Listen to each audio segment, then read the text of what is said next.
me and Jaden and Grandma and Grandpa and Kellen, and older brother and his girlfriend and Grandma. And by the end of the day, like the last 3 races, it was just Jaden and I. And we actually got teased because we didn't have a tent. We didn't know that people actually brought coolers and chairs. We had a lane and a car and a helmet and a kid. And she wrecked her first race really bad. Grandma gave her the pep talk. You don't mess with Grandma's pep talk, so get back in the car. And then she raced her way through to 2nd place in Rookie of the Year. And so, I could go on forever about this.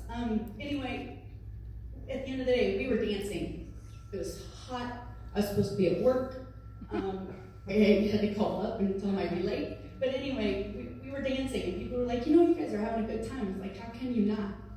We just appreciate the day. And so we look forward to it every year. And some days brother wants to race, and some years he doesn't. But Jaden's always ready to go. So we always do our best. Have fun. It doesn't matter if we win or lose. So.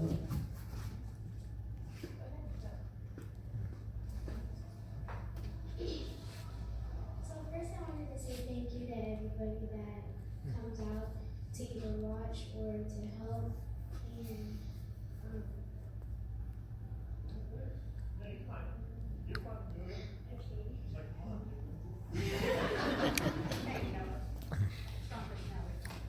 and I want to say thank you to my car.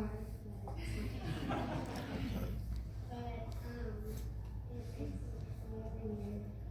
And I can't imagine changing anything about it. There's just something in it for everyone in my family.